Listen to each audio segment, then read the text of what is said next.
మీ తమ్ముని ఫోటో బ్యాగులో పెట్టుకోండి, మా తమ్ముడు పట్నంలో ఉంటాడు, బస్ కిరాయి పైసలు గాడిస్తాడు, తీసుకోపో అని చెప్పి ఆయనకి చెప్పుర్రి అని. ఆయన నుంచి ఇవాళటి వరకు 10,000 కోట్ల రూపాయలు ఇవాళ మా ఆడబిడ్డల కోసం ఈ ప్రభుత్వం ఉచిత బస్సు ప్రయాణానికి ఖర్చు పెట్టింది. ఇవాళ మా ఆడబిడ్డలు ఈడు ఉన్నారు, మీ ఇళ్ళల్లో కరెంట్ ఉన్నది, మీ కళ్ళల్లో ఆనందం కనిపిస్తుంది. 200 యూనిట్లు 50 లక్షల కుటుంబాలు ఇవాళ ఉచిత కరెంటు మీకు అందుతున్నదా లేదా ఒక్కసారి ఆలోచన చెయ్యండి. ఉచిత కరెంటే కాదు, ఆనాడు గొప్ప గొప్ప మాటలు చెప్పారు. డబల్ బెడ్రూమ్ ఇల్లు ఇస్తామన్నారు. కొడుకు కాడోళ్ళు ఉంటే ఏడ ఉంటారు, బిడ్డ అల్లుడు పండగకు వస్తే ఏడ వండుకుంటారు, కోడిపిల్ల మేకపిల్ల ఉంటే ఏడ కట్టేస్తారని అడిగారు. డబల్ బెడ్రూమ్ ఇల్లు రాలే. ఆనా పిల్లంటలో కోడిని ఆకాశంలో కట్టి కింద ఉత్తాన్నం తిన్నట్టు నడిచిపోయింది. కానీ ఇవాళ మన ప్రభుత్వం వచ్చినాక 4,50,000 ఇళ్ళు 22,500 కోట్ల రూపాయలతోని నియోజకవర్గానికి 3,500 ఇళ్ళు ఈనాడు మంజూరు చేసినాం.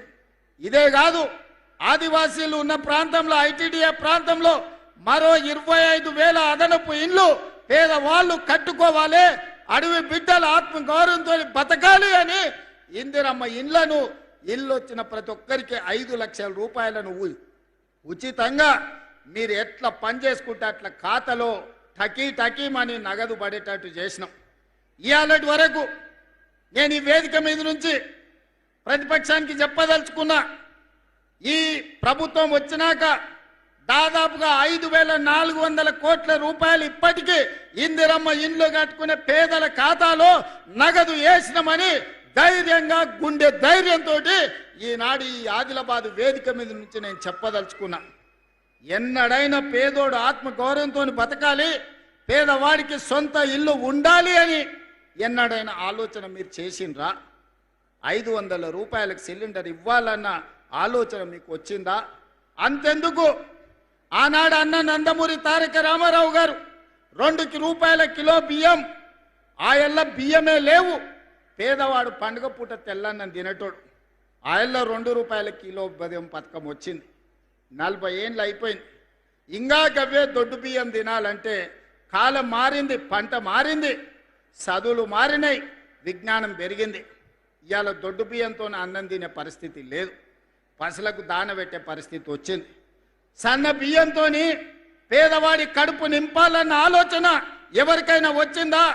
ఇవాళ నేను ధైర్యంగా ఈ వేదిక మీద నుంచి చెప్పదలుచుకున్నా, 3,17,00,000 తెలంగాణ బిడ్డలకు ఒక్కొక్కరికి 6 కిలోల చొప్పున ఇవాళ సన్న బియ్యం పేదలకు అందిస్తున్నాం. మా అక్కలు వంట వండి ఇంటాయనకే కాదు, ఇంట్లో ఉండే సన్న బియ్యం సంటి పిల్లలకు ఇవాళ వండి పెట్టే పరిస్థితి వచ్చింది. మా అక్కలే సజీవ సాక్షి. ఇవాళ రేషన్ షాపుల్లో లైన్లో నిలబడి సన్న బియ్యం తీసుకొని ఇంటికి పోతున్నారు. ఆయల్లా దొడ్డు బియ్యం ఇస్తే రేషన్ షాపోడే అక్కడి నుంచి అక్కడనే కిలోకి 10 రూపాయలు నగదు ఇస్తే ఇచ్చినట్టు చేసి మిల్లర్ల మాఫియా, దళార్ల మాఫియా ఆయల్ల బియ్యం పథకాన్ని తూట్లు పొడిచిండ్రు.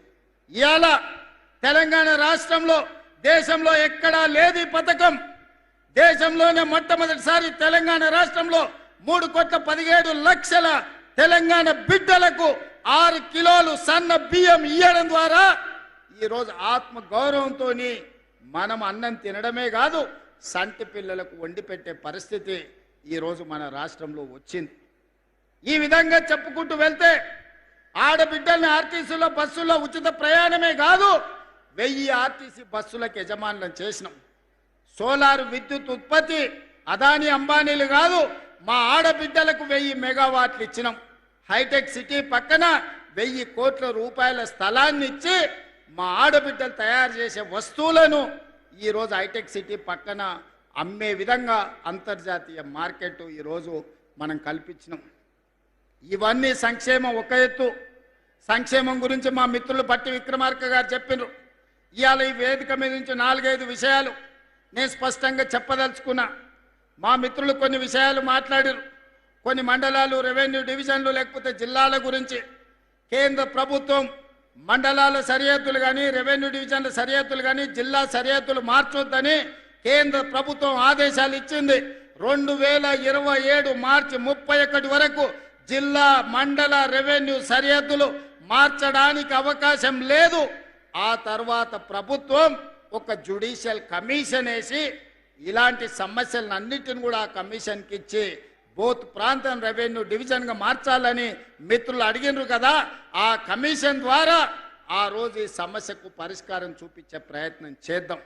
ఇక అదే విధంగా ఆనాడు ప్రాణహిత చేవెళ్ళ ఈడ తుమ్మిడేటి దగ్గర మొదలుపెట్టి కొడంగల్, తాండూరు, వికారాబాద్ వరకు గోదావరి జలాలను 160 టీఎంసీలు తరలించాలని ప్రాజెక్టు కడితే ప్రాణహిత పేరు మారింది, ఊరు మారింది, అంచనాలు మారినాయి. 1,00,000 కోట్లు గోదావరిలో పోసినట్టయింది. కాళేశ్వరం కడితే కూలేశ్వరం అయిపోయింది. 3 ఏళ్లలోనే కట్టుడు కూలిపోడు జరిగిపోయింది. మా ఆదిలాబాద్కు మాత్రం రాలేదు. మా ప్రేమ్ సాగర్ రావు గారు ఎప్పుడు అంటారు, గోదావరి తలా మా పక్కల నుంచే పోతుంది, మాకు మాత్రం నీళ్లు రాలేదు అని. అందుకే ఇవాళ నేను ఈ వేదిక మీద నుంచి మాట ఇస్తున్నా. ఇప్పుడు ప్రారంభించిన సాగునీటి ప్రాజెక్టులే కాదు, తుమ్మిడేటి నుంచి ప్రాణహిత చేవెళ్ళ ప్రాజెక్టును తిరిగి ప్రారంభిస్తాం. ఆదిలాబాదుకు నీళ్లు ఇచ్చి ఈ ప్రాంతాన్ని సస్యశ్యామలం చేసే బాధ్యత మా ప్రభుత్వం తీసుకుంటుంది. మా సాగునీటి పారుదల శాఖ మంత్రివర్యులు ఉత్తమ్ కుమార్ రెడ్డి గారు సర్వేలు చేపిస్తున్నారు, అంచనాలు సిద్ధం చేస్తున్నారు. తొందరలోనే ప్రాణహిత చేవెళ్ళ తుమ్మిడేటి దగ్గర ప్రారంభించి ఆదిలాబాదు ప్రాంతానికి నీళ్లు అందించి తాగునీరు, సాగునీరు సమస్యను పరిష్కరించే ప్రాజెక్టును ప్రారంభించడానికి మళ్ళీ నేను ఇక్కడికి వస్తాను అని చెప్పి మా మిత్రులకు తెలియజేస్తున్నా. ఇక రెండవది, ఈ ప్రాంతంలో ఎర్ర బస్సు తిరగడమే కష్టం. మా పాయల శంకర్, మా ఎంపీ నగేష్ గారు, ఈ ప్రాంతంలో ఉండే మా నాయకులు అన్న హైదరాబాద్కే ఎయిర్పోర్టా, ఆదిలాబాద్కి ఎయిర్పోర్ట్ అక్కర్లేదా అని ఈరోజు కేంద్ర ప్రభుత్వంతో మోడీ గారితో మాట్లాడినాం, రామ్మోహన్ నాయుడు గారితో మాట్లాడినాం, రాజ్నాథ్ సింగ్ గారితో మాట్లాడినాం. తొందరలోనే వీలైతే జూన్ 2 తారీఖు లోపల ఆదిలాబాద్లో ఎయిర్పోర్ట్ ప్రారంభోత్సవానికి శిలా పలకాన్ని వేసే బాధ్యత వేదిక మీద ఉన్న మిత్రులం అందరం తీసుకుంటాం. మరి ఎయిర్పోర్ట్ వస్తే మరి అది నడవాలంటే కూడా మనకు ప్యాసింజర్లు ఉండాలి కదా. అందుకే ఈనాడు ఈ ప్రాంతాన్ని పర్యాటక కేంద్రంగానే కాదు, ఈ ప్రాంతాన్ని ఒక పారిశ్రామిక కేంద్రంగా మార్చాలని ఆదిలాబాదు ప్రాంతంలో వేలాది ఎకరాలలో గొప్ప పారిశ్రామిక వాడ, దేశంలోనే అతిపెద్ద పారిశ్రామిక వాడను ఆదిలాబాదుకు మంజూరు చేసి ఈ ప్రాంతంలో ఉండే ఆదివాసీ గిరిజన బిడ్డలకు, చదువుకున్న నిరుద్యోగ యువకులకు ఉద్యోగ ఉపాధి అవకాశాలు ఇప్పించడానికి, ఈ ప్రాంతంలో పారిశ్రామిక వాడను ప్రారంభించడానికి తొందరలోనే మీ దగ్గరికి వస్తాను. దానికి సంబంధించిన భూసేకరణ ప్రక్రియ వేగంగా సాగుతుంది అని నేను చెప్పదలుచుకున్నాను. అదేవిధంగా అన్ని జిల్లాలలో యూనివర్సిటీలు ఉన్నాయి, ఆదిలాబాదు జిల్లాలో యూనివర్సిటీ లేదని మా ఎన్ఎస్యుఐ అదేవిధంగా విద్యార్థి యువకులు చాలామంది అడిగినారు. ఇప్పటికే ప్రభుత్వం నిర్ణయం తీసుకున్నది, ఆదిలాబాద్కు యూనివర్సిటీ ఇవ్వాలని. ఆ యూనివర్సిటీకి సంబంధించిన భూసేకరణ, దానికి సంబంధించిన విషయాలతోని తొందరలోనే ఆదిలాబాద్కు యూనివర్సిటీ ఇవ్వడమే కాదు, ప్రారంభోత్సవ కార్యక్రమానికి ఈ ప్రాంతానికి నేను వస్తానని నేను తెలియజేయదలుచుకున్నా. అదేవిధంగా మిత్రులారా, ఇవాళ పొద్దున బాసర సరస్వతి మందిరానికి వెళ్ళినాం. తెలంగాణనే కాదు, దేశం నలుమూలల నుంచి చిన్నపిల్లలకు అక్షరాభ్యాసం చేయించడానికి ఆ తల్లిదండ్రులు సుదూర ప్రాంతాల నుంచి ఇక్కడికి వస్తుంటారు. ఆ మందిరం విస్తరించాల్సిన అవసరం ఉన్నది. మందిర ప్రాంతంలో మౌలిక వసతులను పెంచాల్సిన అవసరం ఉన్నది. ఈరోజు నా మనవడి ఈరోజు అక్షరాభ్యాసం కూడా మీ జిల్లా బాసరలో సరస్వతి ఆలయంలో ఈరోజు ఉదయం అక్షరాభ్యాసం చేయించి ఈ ఆదిలాబాదు ప్రాంతానికి ఉన్న ఒక పవిత్రతను ప్రజలందరికీ తెలియజేసే విధంగా ఒక ప్రయత్నం చేసినాం. ఇవాళ బాసర ఆలయాన్ని విస్తరించడానికి 225 కోట్ల రూపాయలు ప్రాథమికంగా మంజూరు చేసి ఈరోజు బాసర ఆలయాన్ని విస్తరించే పనులను ప్రారంభించుకున్నామని చెప్పడానికి నేను చాలా సంతోషాన్ని వ్యక్తం చేస్తున్నా. ఇంకా బాసర ఆలయాన్ని విస్తరించడానికి ఇంకేమైనా అదనంగా నిధులు అవసరమైతే కూడా ఆ నిధులనిచ్చి దేశంలోనే బాసర సరస్వతి ఆలయం ఒక గొప్ప ఆలయంగా తీర్చిదిద్దడానికి ఈనాడు మన ప్రభుత్వం కట్టుబడి ఉన్నది. దాన్ని విస్తరించే బాధ్యత ఈ ప్రభుత్వం తీసుకుంటుంది. అదేవిధంగా పెద్దలు ప్రేమ్ సాగర్ రావు గారు సత్యనారాయణ స్వామి మందిరం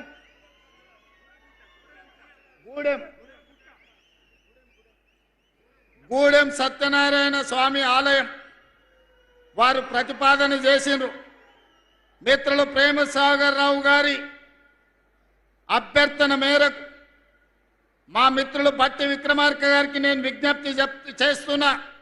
గోదావరి పుష్కరాలు ఏదైతే మనం కార్యక్రమం తీసుకున్నామో, బాసర నుంచి భద్రాచలం వరకు ఏదైతే మందిరాల అభివృద్ధి అనుకున్నామో, అందులో మొట్టమొదటి ఆలయ అభివృద్ధి కింద గూడెం సత్యనారాయణ స్వామి ఆలయాన్ని అభివృద్ధి చెయ్యడానికి ఈ వేదిక మీద నుంచే మనం నిర్ణయం తీసుకుంటున్నాం. తక్షణమే అధికారులను, కలెక్టర్లను ఆ ప్రాంతం పర్యటించి దాన్ని మొత్తం అంచనాలు సిద్ధం చేయండి. ఈ మందిరాన్ని అభివృద్ధి చేయడానికి కూడా నిధులు మంజూరు చేస్తామని చెప్పి నేను ఈ వేదిక మీద నుంచి నేను చెప్పదలుచుకున్నా. మిత్రులారా, ఇవాళ ఈ జిల్లాకు ఎంత చేసినా తక్కువనే, కానీ అట్లని మిగతా వాళ్ళలాగా చెయ్యకుండా వదిలేసే సమస్యనే లేదు. ఈ జిల్లాకి ఏమేమి కావాలో అంచనాలు సిద్ధం చేస్తున్నాం. ప్రతి 2 నెలలకు ఒక్కసారి తప్పకుండా ఈ జిల్లాకు వస్తూనే ఉంటా. వచ్చినప్పుడల్లా మీకు నిధులు తెస్తూ